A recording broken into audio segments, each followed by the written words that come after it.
Bon, pour cette dernière table ronde de la journée, donc nous allons parler de vin régénératif sur les lauriers de la régénération.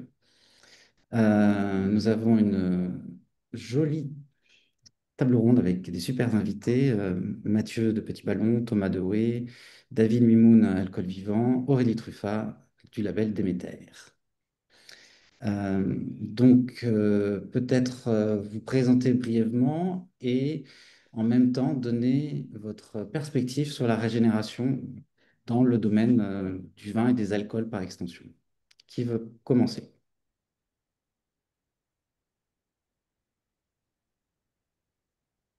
Eh ben, je peux prendre le relais, peut-être, pour commencer. Bonjour à tous. Donc, je suis Thomas, je suis le cofondateur de OE. OE, on est une marque de vin, on a 10 ans. On aime bien dire qu'on a visée régénérative, on est lauréat d'ailleurs du prix l'an dernier.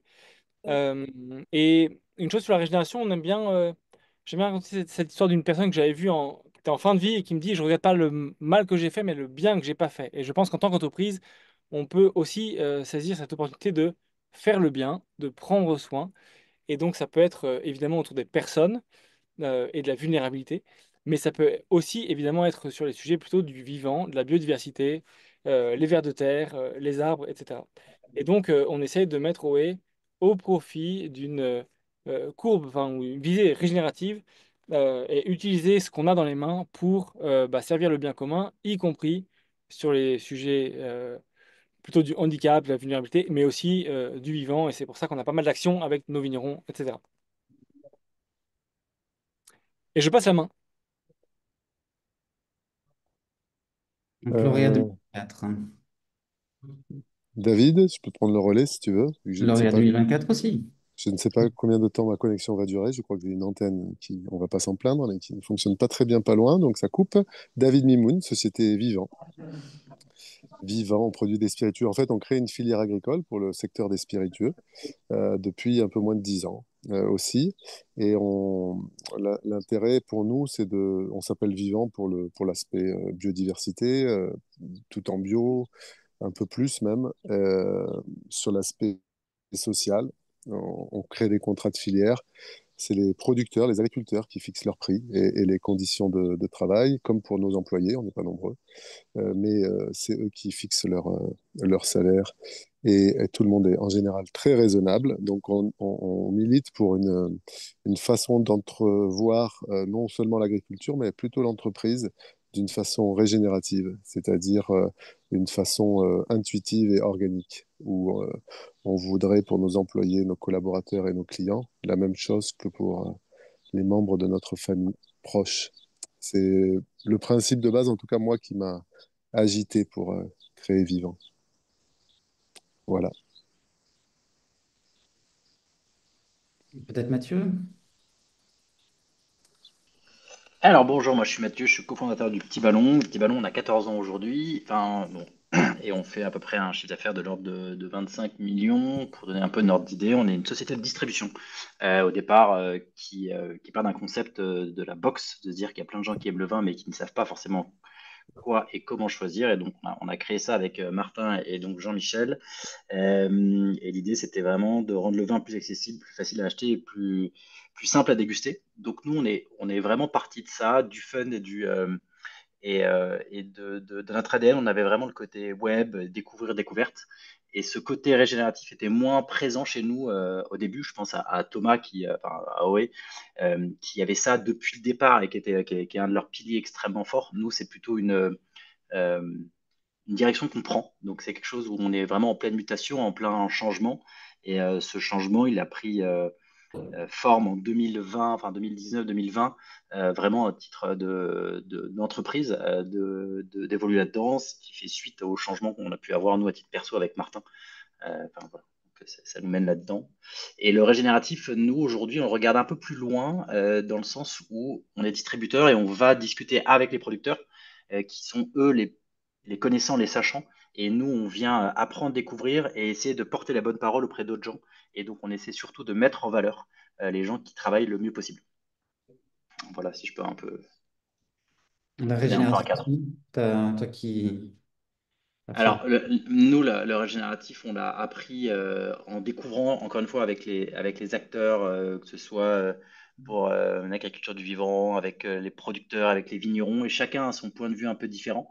Et du coup, nous, on pense que le régénératif, c'est ce qui va nourrir, faire du bien, et surtout aller dans le bon sens. Alors, c'est des grandes phrases, mais c'est plus compliqué à expliquer. Et moi, je pense que j'ai moins d'expertise que, par exemple, une Aurélie qui va pouvoir donner un peu plus de directives et de cadres. Mais nous, c'est comme ça qu'on le perçoit avec chaque vigneron qui a une vision un peu différente de ce que c'est. En tout cas, que ce soit l'agroforesterie, que ce soit toutes les différentes techniques qu'il peut y avoir. On est en plein circuit, nous, de la CEC, la Convention d'entreprise pour le climat aussi. Et donc, on avance aussi pour essayer de pousser les bonnes choses et le vivant au devant du client. Super, Aurélie. Parfait, bonsoir. Donc, je suis Aurélie Truffage, je suis directrice marketing communication pour le label Déméter en France. Donc, le label Déméter, je pense que ça vous parle peut-être. En tout cas, on n'est pas dans les plus jeunes qui ont été créés, effectivement, quand même plusieurs décennies d'existence. Alors, la régénération, pour nous, clairement, c'est un chemin. Parce que ça ne peut être qu'une approche holistique qui peut toujours être améliorée. Nous, au niveau du label, on a trois grands piliers. Le pilier production agricole, avec vraiment l'idée de collaborer avec le vivant, faire différemment, voir justement l'importance d'identifier cette connexion entre les différents éléments au niveau du domaine viticole, donc biodiversité, sol, plantes, animales, donc pour créer des systèmes plus résilients. Deuxième pilier, de préserver la qualité avec un cahier des charges vinification qui est très poussé et qu'on continue toujours à pousser dans un système démocratique, c'est-à-dire que les vignerons valident les modifications, donc c'est assez différent de ce que peuvent faire d'autres labels. Et le troisième pilier, responsabilité écologique et sociale, avec le pilier social qui est sans cesse renforcé. C'est assez récent chez Demeter et c'est un gros chantier mais qui est développé aussi au niveau international. Donc voilà, c'est très cohérent pour nous avec l'approche de la biodynamie. Donc c'est un peu le gros sujet en ce moment chez Demeter. Voilà. Et sur le social, c'est quoi vos pistes? Alors c'est très complexe parce que nous on a des adhérents qui sont labellisés dans une soixantaine de pays. Donc aujourd'hui, et même sans aller très très loin, on voit qu'il n'y a pas du tout de protection des travailleurs dans certains pays. Donc l'idée, c'est déjà d'avoir une protection des conditions de travail qui sont décentes, des salaires qui sont décents aussi, parce que ça, c'est pas toujours évident non plus. Il y a aucune, dans certains pays, il y a aucun salaire minimum. Donc on y va progressivement. Là, on a des audits pilotes qui ont été mis en place et l'idée, c'est de faire un bilan de tout ça et de voir quelles modifications on peut apporter pour plus communiquer sur le sujet certainement à l'avenir quand on sera pleinement opérationnel. Voilà. Merci. Donc, vous dites que c'est un chemin. Donc, dans quelle trajectoire chacun d'entre vous est au niveau de son entreprise? Euh, ouais, peut-être déjà au niveau de l'entreprise, si vous voulez répondre personnellement, c'est possible aussi. Thomas? Eh bien, si on suit le même ordre, chez nous, on donne, depuis le début, on donne 1% de notre chiffre d'affaires pour aider nos vignerons à aller au-delà du bio. Et donc, déjà, tous nos vins sont bio, mais enfin, au moins bio. Et on sait qu'il y a la question du cuivre, donc on avait commencé par l'analyse des sols, planter des plantes métallifères si nécessaire, ça n'a jamais été nécessaire. Et après, faire un diagnostic. On travaille avec EcoFarms pour justement avoir un diagnostic sur la durabilité de chacun des domaines des vignerons. Et après, essayer d'animer tout ça, ce qui est un grand défi pour nous, avec une petite équipe aussi. Ça, c'est un peu historique. Et l'an dernier, enfin, il y a quelques temps, mais le fruit c'est vu l'an dernier, on s'est dit bah, comment on peut aller quand même plus vite. Et on voulait pas non plus être un peu donneur de leçons sans non plus vivre ce que vivent les vignerons. Et donc, on a décidé d'acheter notre premier domaine. Et donc, on est maintenant producteur en vallée du Rhône, nous-mêmes. Et comme on a ce domaine, on peut un peu faire ce qu'on veut chez nous. Et ça nous aide aussi à créer une sorte de nouvelle circularité. On a des entreprises partenaires qui flèchent vers nous des budgets biodiversité pour justement des actions précises dans les vignes dont on fait le vin qu'on sert chez eux. Voilà. Et donc, OE dépasse juste le fait de livrer du vin. mais offre maintenant, on va dire, des services régénératifs avec des gros guillemets, pour aider aussi nos partenaires à contribuer à la cause. Ça, c'est le tout début, mais c'est, je trouve aussi très enrichissant aussi par rapport à l'offre qu'on propose à nos différents partenaires. Et je passe la main. Euh, Pardon, je prends la main. Non, David, c'était à toi d'abord. Vas-y, je te laisse si tu veux. Ouais, eh ben, écoute, j'en profite, merci. Nous, bah, c'est intéressant, toutes ces initiatives, c'est vraiment sympa d'avoir réuni les gens. On se rend compte qu'on a plein de points communs. Nous, on a essayé, en fait, de pousser l'ADN de l'entreprise. Nous, on n'est pas des passionnés de spiritueux, nous, on est passionnés de biodiversité et on a créé une filière agricole pour le secteur des spiritueux, mais ce qui nous intéresse, c'est le développement de la diversification agricole. Donc, on a décidé d'appliquer ça et de le proposer aux viticulteurs en crise dans le Bordelais et à Cognac. Je ne sais pas si vous avez entendu, il y a une petite crise là qui pointe le bout de son nez, qui a déjà fait des ravages et de l'arrachage. On crée des jardins vivants, donc qu'on veut poétiques et réalistes, dans lesquels on va mettre des essences pérennes dont on a besoin, dont nos distributeurs nous demandent. Donc, on a un peu moins de 1000 points de vente bio en France, réseau Biomonde, Biocoop, chaînés ou non chaînés, indépendants. Et donc, on essaye de proposer de la diversification agricole. Donc, ce qui nous paraît, à mon avis, très en ligne avec la régénération, le concept de régénération, et puis celui de notre entreprise qui est de amont-aval, en fait, c'est de suivre, de proposer, en fait, de proposer avec des gens qui ne sont pas. Donc, c'est pas d'opposer les systèmes, mais c'est vraiment au contraire, de proposer notre expertise, nos 10 ans de création de filière, qu'on intègre au sein du vignoble, dans un domaine viticole, où on va mettre ce dont on a besoin. On sait pour l'industrie des spiritueux, qu'on ne peut pas trouver en France et en bio, et puis aussi pour la restauration. Et puis, il y a d'autres domaines, de la cosmétique, qui nous demandent du sureau séché, qui n'existe pas en France. Donc, on va mettre des oliviers, parce que ça pousse bien par chez nous, des sureaux, des figuiers, parce qu'on a la demande pour faire des softs avec de la feuille de figuier. On a plein voilà. Et avec l'idée d'intégrer de façon économique les débouchés. Voilà. Donc, c'est de A à Z. C'est c'est ce qu'on.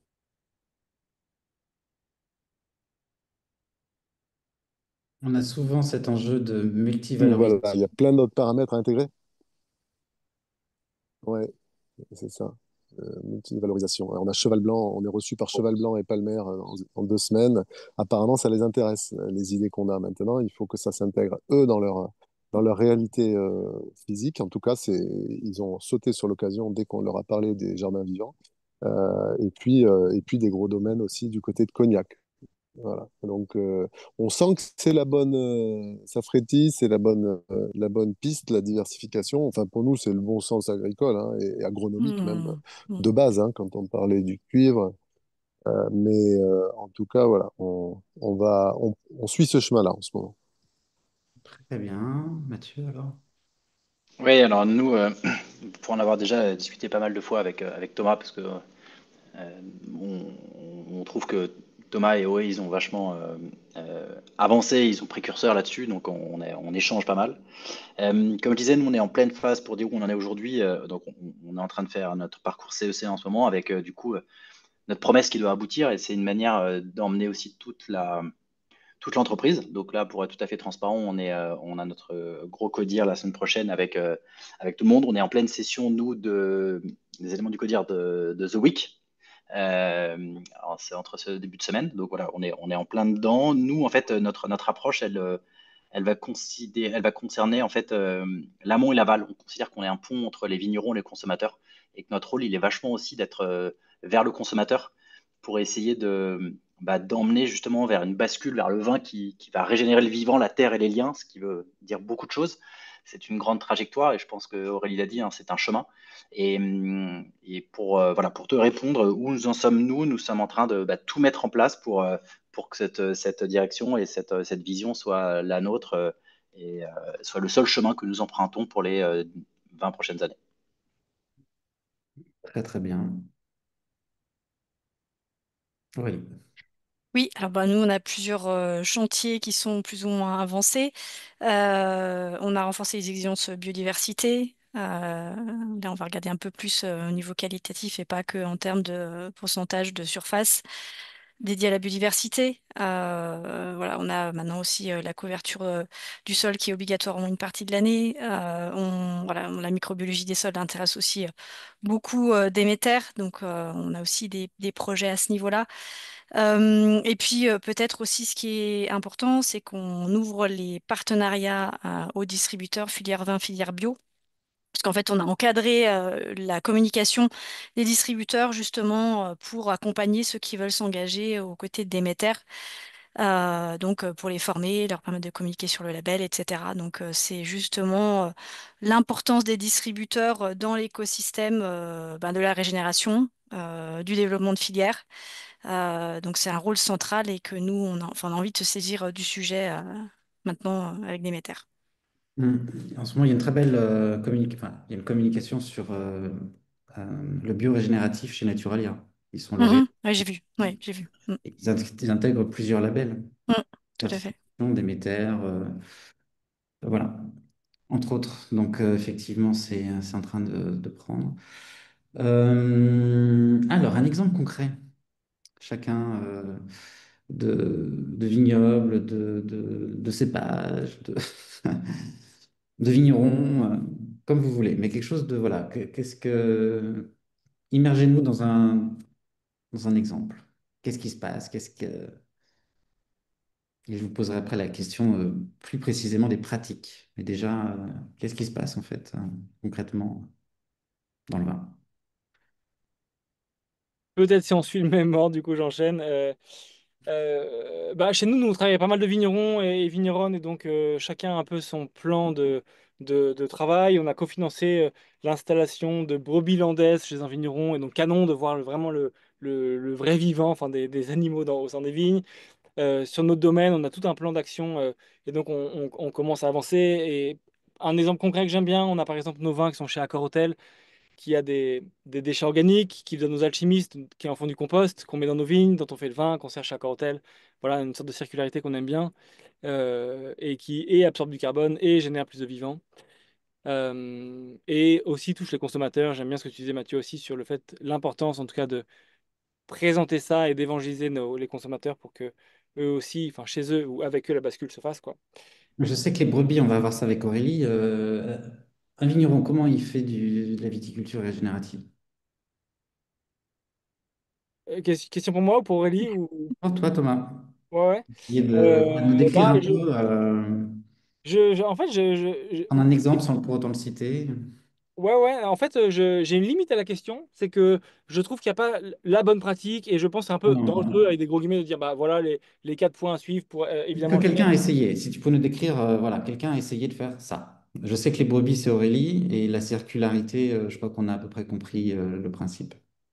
Ouais, bah, dans les autres actions, nous, il y a tout le sujet des couverts végétaux, il y a toutes les haies, bien évidemment. Il y a aussi le fait de... Bah, le sujet du compost, évidemment, c'en est un. Alors, Euh, est-ce qu'on peut se concentrer par exemple sur les couverts végétaux? Allez, quelqu'un qui a mis en place des couverts végétaux. Pourquoi il fait ça? Comment il le fait? Pourquoi il le fait? Bah, enfin, les essences qu'on va planter en interrant, elles vont avoir et un rôle de biodiversité, on va dire, extérieure pour nourrir, que ce soit des abeilles ou des petits insectes, etc.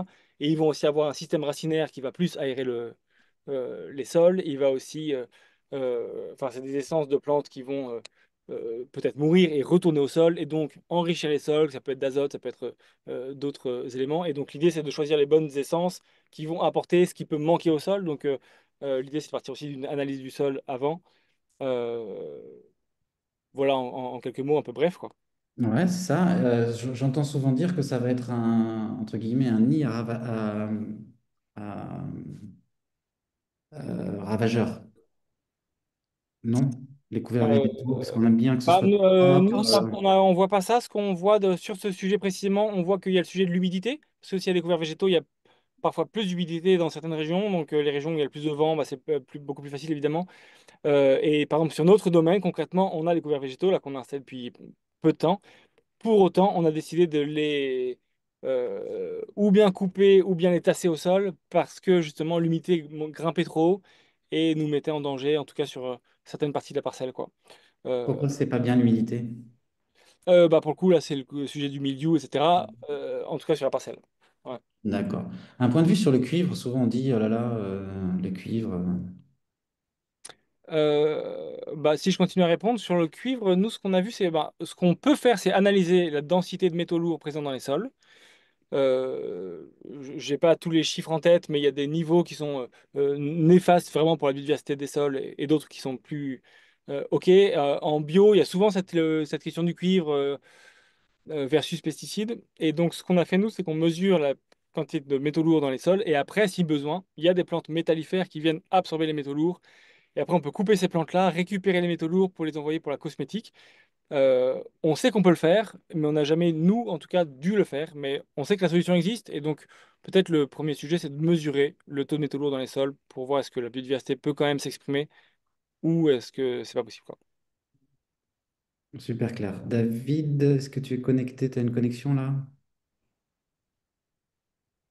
Oui, oui, Ta connexion n'est pas très bonne, David. Je passe la vous main à Mathieu.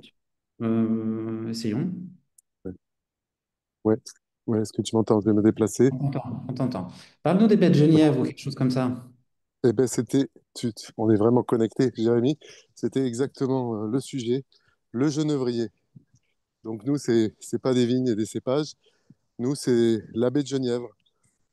La baie de Genièvre, en fait, elle pousse de façon, c'est une plante pionnière. Le genévrier pousse absolument tout seul lorsque l'on ne fait pas de l'agriculture intensive, hyper poussée, rentabilisée. Quand on laisse des coteaux un peu sauvages pour la biodiversité, ils poussent des genévriers.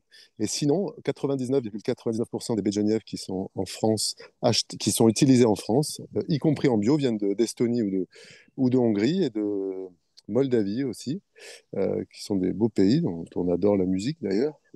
Simplement, en France, ça pousse très bien. Et nous, on a planté 600 pieds justement en se disant, bah, on fait de la cueillette sauvage, on a besoin de genévrier et on a un acteur qui fait des jeans conventionnels, qui nous a acheté des baies de Genièvre issues de la cueillette équitable et bio, en Nouvelle-Aquitaine et également dans le Massif central. Il nous a acheté ces baies de Genièvre, non pas parce qu'elles étaient bio, mais parce qu'elles étaient françaises. Et il y a beaucoup de choses qui poussent en France très bien. Ouais, vous bloquez, donc ça doit être moi qui bloque. C'est bon, vous m'entendez? On t'entend. Ouais, parfait. Et donc, ton idée de Donc le Genevrey, pour moi, multivalorisation? Oui. voilà, la valorisation, c'est donc dans la transformation, donc dans la transformation pour les spiritueux, désormais en fait, lorsqu'on transforme, il faut savoir que l'impact nous la baie de Genièvre avec des charges françaises, c'est 65 euros le kilo, entre entre 50 et 65 euros le kilo. Euh, Quand on ramasse, qu'on paye les gens le prix qu'ils veulent être payés, voilà, que c'est français, bio, la certification, le contrôle, et ainsi de suite, c'est à peu près le prix, entre 5 et 7 euros le kilo, en bio hein, également. Et ben, l'impact sur une bouteille, quand Attends, c'est juste le prix, transformé, c'est 5 ou 7 euros le kilo, c'est ça? Ça, voilà, j'ai c'est 10 fois compris. plus cher de faire de la baie de Genièvre française, 10 fois plus cher que de l'importer d'Europe de l'Est. Eh bien, l'impact sur le coût de revient d'une bouteille de gin, c'est 2 centimes. Pour dire que, en fait, la transformation, et alors, voilà, il y a la transformation et puis il y a la distribution après, c'est deux sujets sur lesquels il peut y avoir un vrai impact, mais relocaliser, donc faire quelque chose qui a du sens pour moi, hein, que ce soit régénératif, que ce soit équitable, bioéquitable France, que ce soit tout, voilà, pour moi, la base, c'est du bon sens et le genévrier est une belle illustration. La baie de Genièvre est utilisée en cuisine, c'est très bon pour la digestion, c'est utilisé il y a des huiles essentielles, il y a plein de choses qui peuvent se faire. Elle a été abandonnée simplement parce qu'en Europe de l'Est, on les trouve moins chers, parce que la main-d'œuvre est moins chère et qu'ils en ont beaucoup. Euh, et je dénigre pas l'importation hein, de produits, mais si on cherche à faire du vivant, en France et dans nos régions, ça pousse dans beaucoup, beaucoup de régions, et ben, c'est un moyen très bien. Et il se trouve qu'il y a plein de choses qui poussent toutes seules et qu'on pourrait utiliser, et notamment dans la transformation. C'est sûr qu'en vente au kilo, c'est plus difficile, mais le poivrier de Séchouan, c'est un autre sujet. On avait un gros poivrier de Séchouan chez nous, chez un copain fermier. Là, on a des pépiniéristes qui en ont lancé 130. Doit en avoir une vingtaine qui arrivent en production chez les différentes fermes. J'ai trois vendeurs d'épices à Paris qui se sont engagés à m'acheter 80 à 100 kilos chacun de poivre de Séchouan bio et équitable si j'arrivais à les sortir à moins de 100 euros le kilo. Et pour nous, en fait, on va dire, c'est que les cultures qui ne sont pas industrialisables. Le sureau, c'est pareil. On nous a demandé, on nous a passé une commande pour du sureau bio Hum. français, l'équivalent. Merci David, on était sur un exemple. Ah, pardon, excuse-moi. Je redonne Voilà. la parole, je fais tourner la parole. Ah, On revient vers toi ça avec marche. des bonnes pratiques. Mathieu, quelque chose qui Ouais. t'inspire, plaisir de partager. Euh, moi c'est ces moments où on a commencé, nous, à vraiment prendre conscience. C'est la rencontre avec le Château Maris, qui est un domaine qui est le premier domaine Big Corp, je crois, d'Europe. J'ai vu qu'il était Déméter également, mais voilà. Donc, et Robert Eden on a fait venir, enfin, il a intervenu auprès de nos équipes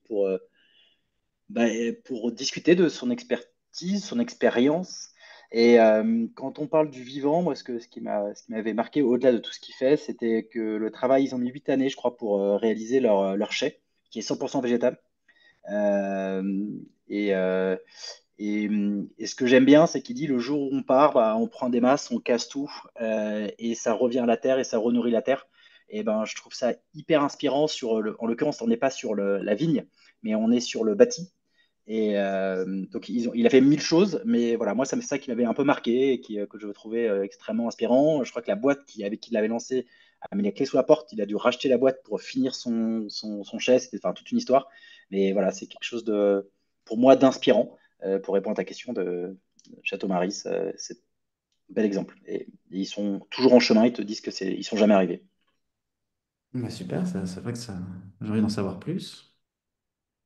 Aurélie, peut-être une illustration pour nous. Oui, oui, oui. Alors, Réel. pardon, excuse-moi. Je dis voilà, pour nous plonger un petit peu dans la réalité, le concret. Oui, oui, alors on a plein d'exemples inspirants et on a vraiment beaucoup de vignerons qui sont, sinon tous, qui sont à développer beaucoup de projets. Si je devais juste donner un exemple, puisque la table ronde c'est sur les champagnes régénératifs, je vais citer un champenois, domaine Rupert's Le Roi, qui est un petit domaine, mais qui va vraiment, qui représente vraiment bien l'objectif de notre label et du cahier des charges, avec intégration de différents types d'animaux avec voilà, différents types de cultures. Ça, c'est vraiment, enfin, vraiment le modèle qu'on recherche en biodynamie et en Déméter. Donc, avec aussi la qualité de la fumure qui est très, très importante, la produire le plus possible sur le domaine agricole. Voilà, donc c'est un exemple parmi d'autres. Donc, ils font venir des moutons, c'est ça? Alors, ils ont carrément, eux, des animaux. On a aussi Mhm. beaucoup de vignerons qui développent des collaborations avec des éleveurs, avec des animaux qui viennent pâturer proche des vignes ou dans les vignes, donc la saison. Et puis, ça, c'est de plus en plus courant, effectivement. Donc, c'est Toute l'idée d'un peu de la l'année? biodynamie, c'est de faire revenir de l'animal aussi le plus possible sur le domaine pour la qualité de la fumure, voilà, l'équilibre. Il y a beaucoup d'impact positif de la présence de l'animal dans les vignes. Donc, pour la fertilisation des sols, mais c'est toute l'année? C'est quand il y a Même la des réserves? biodiversité, non, pas forcément. Alors certains ont des animaux toute l'année, effectivement, c'est leurs propres animaux, et d'autres développent des collaborations avec des éleveurs. C'est Non, je assez veux dire, courant. les moutons sont présents toute l'année avec le... Tout dépend, tout dépend. S'ils ont leurs propres animaux, bon bah c'est plus facile. Si c'est simplement pour de la pâture, c'est la belle saison. Hmm, d'accord. Maintenant, passons dans les pratiques. Quelles sont les pratiques qui permettent justement d'aller au-delà du bio pour dire on est en train de contribuer à la biodiversité, on est en train de contribuer au bien-être des collaborateurs sur un produit qui n'est peut-être pas toujours bon pour la santé. À discuter, hein, je dis ça comme ça, hein. Mhm. Peut-être dans les pratiques, il y a une posture de motiver nos équipes ou nos entourages, nos communautés, tous ceux avec qui on peut coopérer, de se dire bah, comment on peut s'entraider. demander aux équipes comment humainement on peut euh, créer de la joie, qu'est-ce que ça veut dire, comment on peut créer plus de confiance entre nous, comment on peut aider peut-être des personnes, ou qu'est-ce qu'on a dans les mains qui pourrait servir à d'autres. Par exemple, nous, on explore le sujet de bureau du cœur, et donc le soir, dans nos bureaux, accueillir une personne qui dans la rue. Voilà. Et donc, il y a des choses comme ça qu'on a dans les mains, qu'on sous-estime parfois, ou qu'on n'imagine pas, euh, qu'on n'imagine pas pouvoir mettre au profit des autres, quoi. Donc ça, je trouve qu'il y a une question de posture comme ça, d'essayer d'observer ça, et puis de motiver nos équipes aussi sur ces thèmes-là, que ce soit pas un thème euh, qu'une seule personne peut porter, mais que vraiment soit inscrit dans la culture d'entreprise. Ça, c'est plutôt pour le sujet humain. Et sur le sujet plutôt vivant, bah, il y a vraiment ce truc de curiosité. Et je reviens aussi à la culture d'entreprise, mais être curieux, poser la question, se renseigner auprès des autres agriculteurs, des voisins. On voit, comme ce que tu disais Aurélie, on a des vignerons bah, qui bossent avec justement des brebis du fermier voisin, etc. Puis il y a une sorte de coopération qui se crée et qui est absolument passionnante. Et si on décilote nos différentes entreprises, et ben en fait, ça rend possible bien des choses nouvelles, quoi. Et qui sont hyper je sais pas, fleurissante, sympa, joyeuse, fraîche à vivre. Et donc, il y a quelque chose de très sympa aussi dans cette nouvelle coopération. Parfait.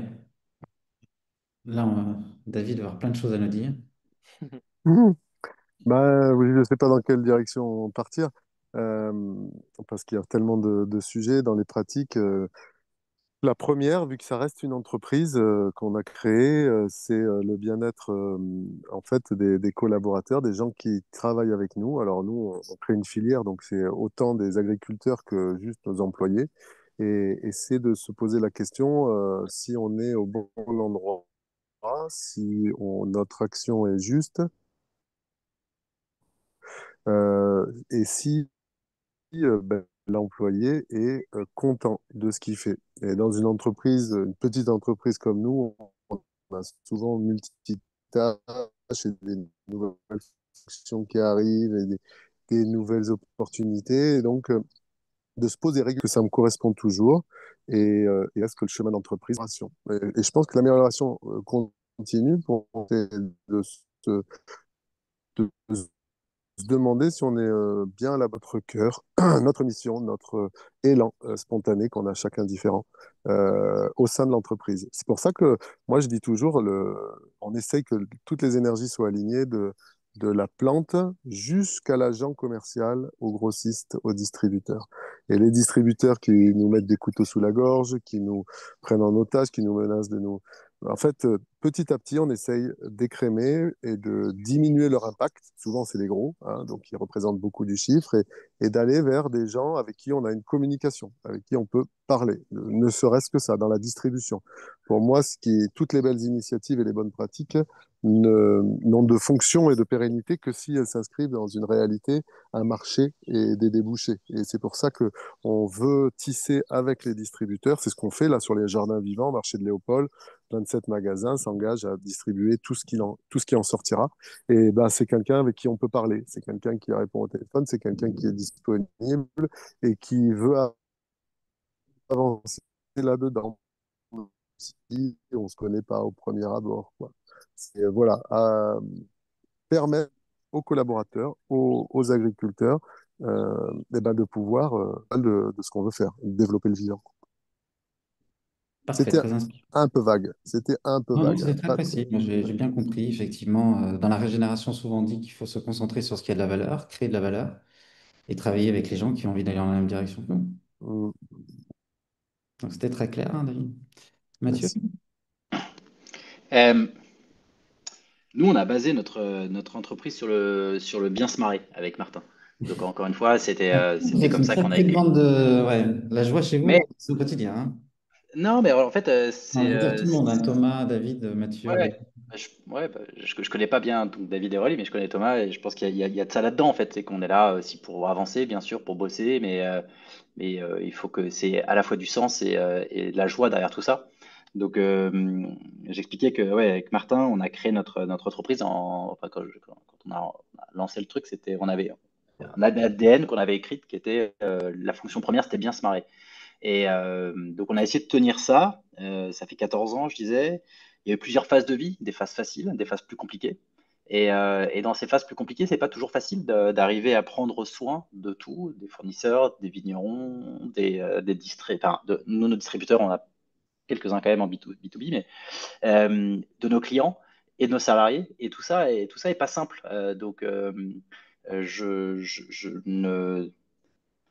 Je ne serais pas à dire ce qu'il faut faire. Je pense qu'il faut essayer de faire le mieux possible. Et je suis entièrement d'accord avec David. En fait, moi, je pense que j'ai envie de travailler avec des gens avec qui j'ai envie de discuter, avec qui on peut échanger, partager et avoir des problèmes. Là, juste avant, j'avais encore un vigneron. Ça fait 10 ans qu'on travaille ensemble. Et ça, c'est super de garder ces liens et que ce soit des liens vivants. Et que là, on est vraiment sur l'humain. Et pour donner des petits exemples concrets, nous, on a créé un peu comme disait Thomas, il ne faut pas que ce soit que nous non, enfin, que quelques personnes qui tiennent le sujet en interne. Donc, on a essayé de répartir toute cette tâche de faire bouger les choses et d'emmener l'entreprise vers la solution plutôt que le problème. C'est comme ça qu'on essaie de le définir. Euh, Aujourd'hui, on a laissé la place à un petit groupe d'actions qui sont que des volontaires et qui commencent à emmener tout le monde sur bah, voilà ce qu'on voudrait faire communément. Donc, ça se passe par des petites opérations aussi du quotidien de mise en place de tous les biens que je peux avoir, comme une tronçonneuse, une raquette de tennis et tout qu'on peut partager. Ce sont des petites choses, hein, mais je crois que chacun a la liberté d'exprimer et de venir au sein de l'entreprise avec sa volonté et de pousser la boule pour qu'elle grossisse et qu'on essaie de faire du bien autour de nous. Mais voilà, le bien, c'est bien sûr la viticulture, la vigne, le vigneron, mais le client, mais il y a aussi en interne. Et je ne dis pas qu'on y arrive à chaque fois, mais on essaye. Voilà. Super, Aurélie.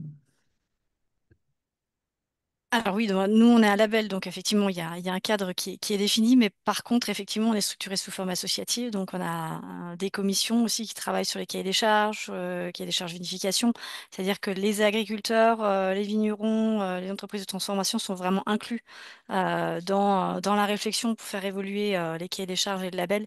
Et ça pour nous c'est vraiment important parce que c'est pas le projet d'être quelque chose qui s'impose à tous, mais que chacun puisse être acteur, s'il le souhaite, de cette évolution. Donc après, toutes nos évolutions de cahier des charges sont votées en Assemblée générale, donc c'est parfaitement démocratique, en France comme à l'international. Et ça, c'est vraiment important d'associer ceux qui font au quotidien avec le cadre qu'on a envie de définir pour le consommateur, de façon à être que le label soit aussi porté vraiment par les agriculteurs, les entreprises de transformation et soit vraiment une référence pour le consommateur. C'est vraiment le projet. Très bien. On a un petit peu de temps avant la dernière question. Je me disais, est-ce qu'on parle un petit peu de responsabilité et de réduction des impacts? Quelqu'un peut prendre le sujet. Et puis, j'ai aussi envie de parler d'impact économique. Donc, qui veut parler de réduction des impacts et qui veut parler d'impact économique? Peut-être sur réduction des impacts, nous on a fait un travail de fond avec OE depuis un petit paquet de temps. On a lancé le réemploi dans le vin. On livre maintenant en zéro déchet avec certains partenaires. Donc c'est plus de carton, plus de film plastique, plus de scotch. On n'a pas de capsule sur nos bouteilles parce qu'elle n'est pas recyclable. Euh, et en fait, on voit qu'il y a pas mal de choses qui sont possibles. Et souvent, on pense que écologie veut dire surcoût. Parfois, c'est le cas. Mais quand on travaille le zéro déchet, il y a aussi des bons exemples. Par exemple, pas de capsule. Et c'est pour le coup un gain financier, quoi. Ce qui rejoint ta question sur le côté économique. Et en fait, il y a beaucoup de choses où on s'auto-freine, je trouve. Et en secouant une culture d'entreprise assez radicale sur ces sujets-là, on arrive à faire des vrais gaps et des vrais mouvements qui sont intéressants. Et pareil, ça se fait jamais tout seul, ça se fait toujours en coopération avec nos clients, nos partenaires, nos embouteilleurs, etc. Euh, mais bien des choses sont possibles sur ces sujets-là. On peut aussi screener, enfin nous on a screené tous nos bouchons, on a screené l'encre qu'on utilise, tous les papiers des étiquettes, la colle évidemment. Euh, voilà, bien des choses sont possibles et on peut aussi pousser jusqu'au transport. Euh, on a testé, et pour le coup c'est vraiment compliqué, mais testé de livrer en péniche. On livre à la voile New York. Voilà. Donc il y a aussi des choses qui sont possibles sur faire moins mal, moins de déchets, moins de plastique et moins de burn-out sur le sujet humain, quoi. Parfait. Sur l'impact économique, est-ce que ce qu'on est en train de dire Alors, qu'est-ce qui se passe en ce moment dans le domaine du vin et en quoi la régénération pourrait être une solution?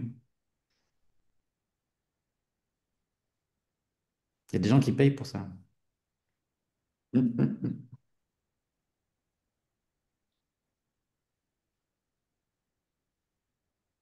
Moi, j'associe mon micro. Ouais. Vas-y.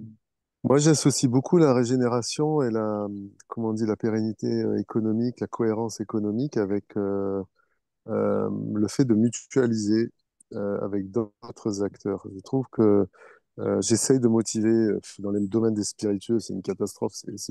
Pourtant, on a créé une commission à l'Interbio avec que des producteurs bio, on n'est pas nombreux en Nouvelle-Aquitaine. Mais mutualiser, je trouve que c'est une façon de réduire les impacts notables sur les modèles de bouteilles, sur les modèles de bouchons, sur la distribution.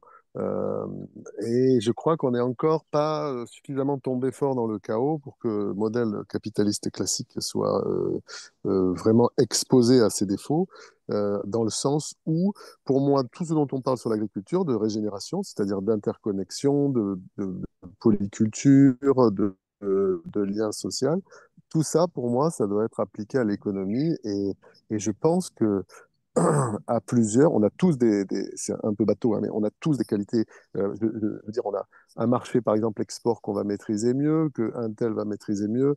Et en fait, une distribution en France, certaines cultures, je pense que de mutualiser ensemble des choses, pour moi, c'est ce qui me paraît être la source de cohérence économique la plus importante, que je n'ai pas réussi à. C'est l'économie de la mutualité. Donc déjà, effectivement, partager ce qu'on a pour ne pas avoir à le racheter et on peut aller jusqu'à co-investir ensemble.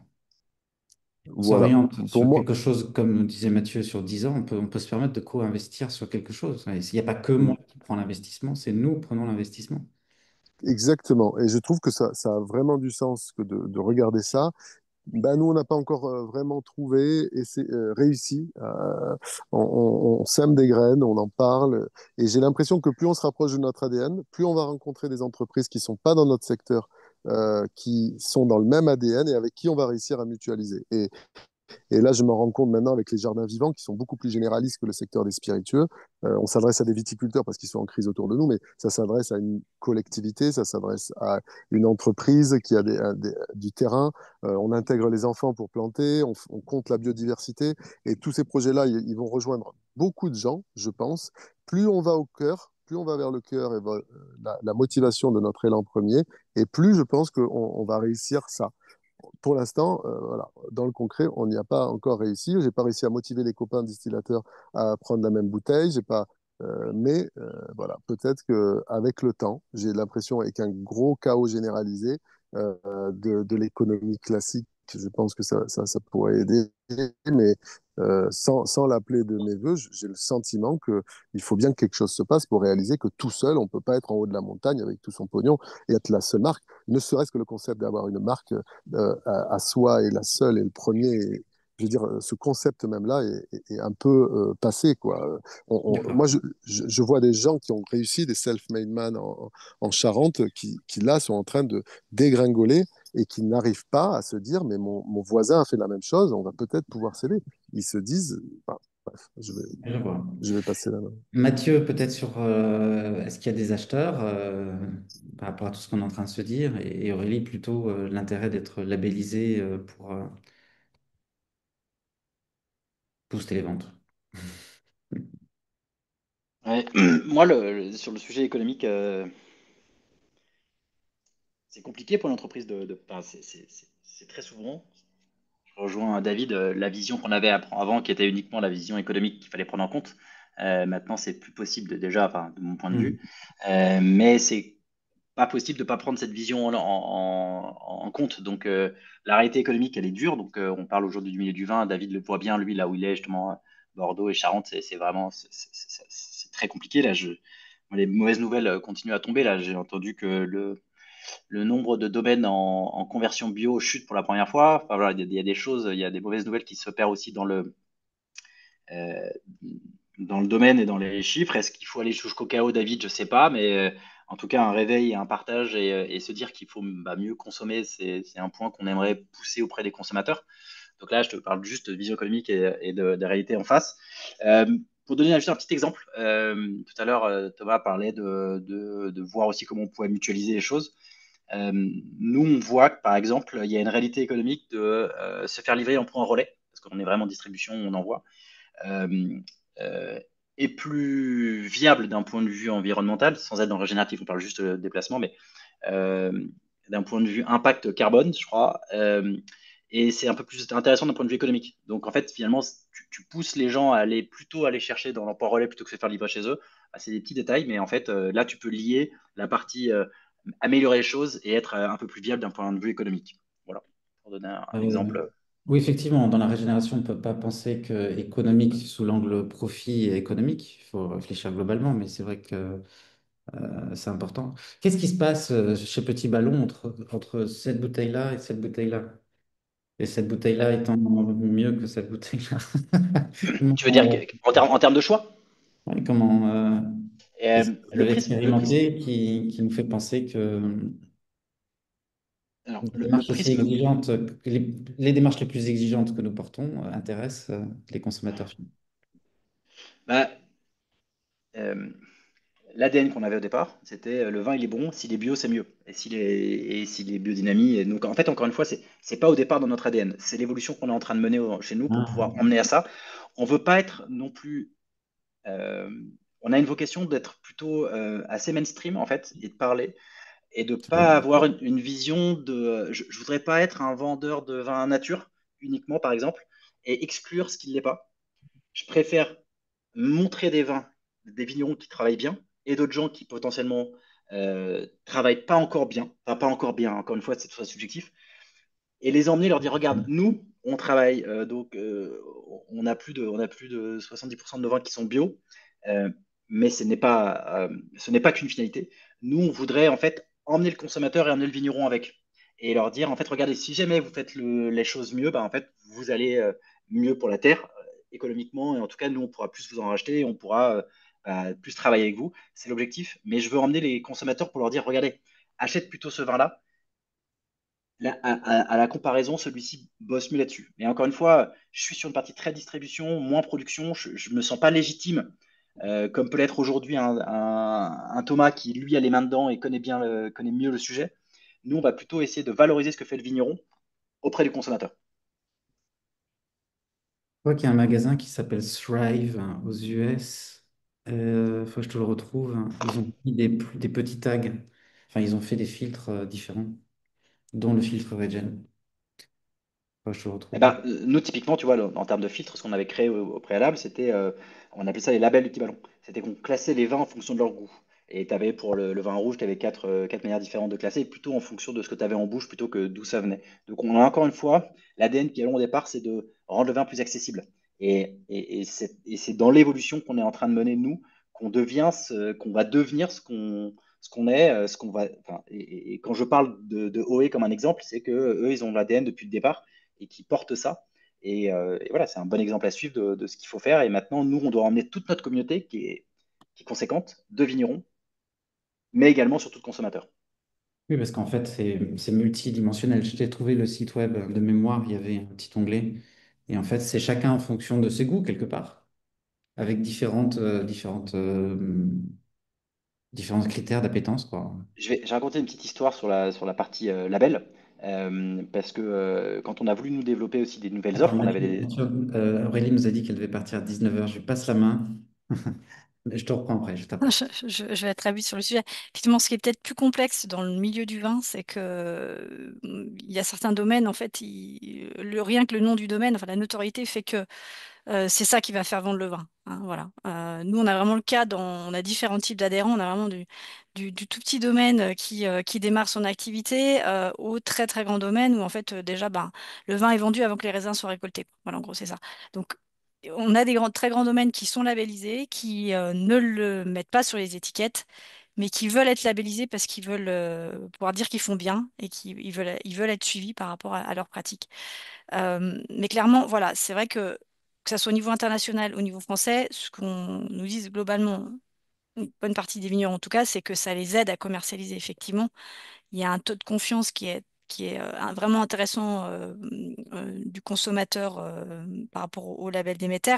Mais après, c'est plus l'idée de le faire de plus en plus connaître le label, effectivement. Donc, d'où le rôle aussi des distributeurs, la collaboration pour arriver à ça, effectivement. Mais aujourd'hui, les consommateurs qui connaissent sont quand même ont une confiance assez forte en le label Déméter, effectivement. Merci Aurélie. Je vous propose de peut-être laisser finir Mathieu. Merci si tu dois partir Aurélie d'être Oui, merci encore Jérémy, merci à tout le monde. C'était très à intéressant d'échanger avec vous et bonne soirée. à bientôt. Mathieu, À si tu peux bientôt. finir, et puis ensuite Merci on fait Aurélie. un tour de table de qu'est-ce que ça ouvre comme opportunité. Puis voilà. Euh, Moi, c'est pour faire écho un peu à Aurélie qui vient de partir sur le label et puis un peu ce que disait tout à l'heure David et Thomas également. L'exemple qu'on avait, c'est quand on a un monde, on a voulu créer un abonnement vin nature.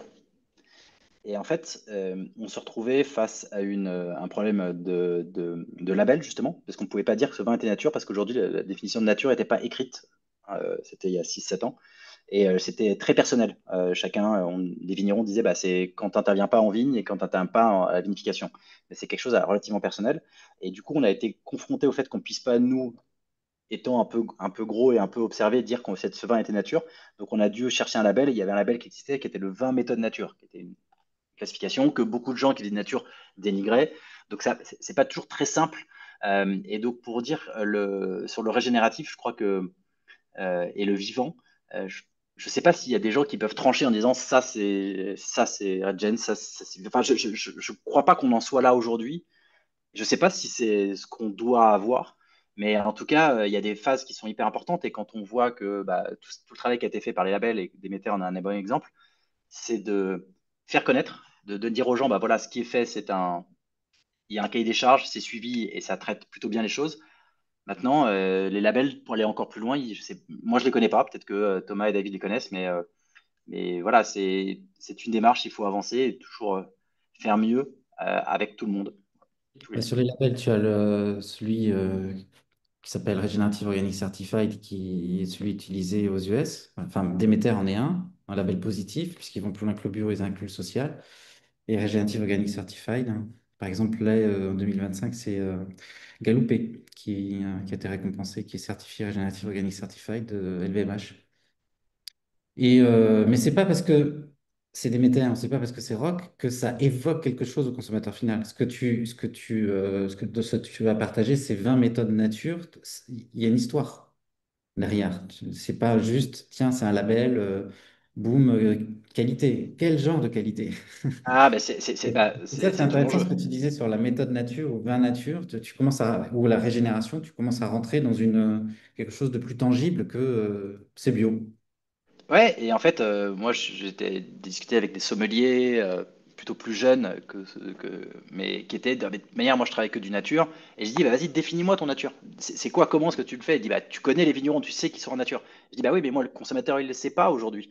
Et je crois que c'est toujours très compliqué.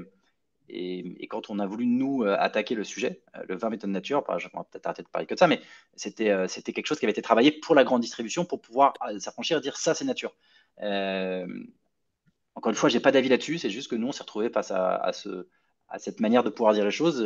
Dire ça, cette personne, elle travaille bien, il y a un label, il n'y a pas de label.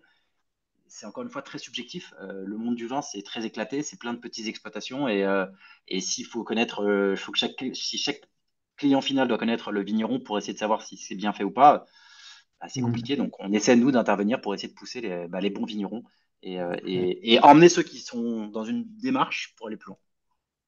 Parfait. Le petit mot de la fin de qu'est-ce que la régénération ouvre comme perspective, qu'est-ce qui nous réjouit puisque vous êtes tous dans la joie. Mhm. Le petit mot de la fin. Moi, j'adore la joie avec la régénération, hein. Pour moi, c'est exactement la même chose. Peut-être moi je dirais que enfin, qu'il y a une vraie opportunité à prendre pour la filière vin de saisir ce mouvement vers la régénération, avec beaucoup de simplicité aussi ou d'humilité, parce que vraiment c'est un chemin et il y a la question du temps au milieu de tout ça qui n'est pas dans nos fichiers Excel.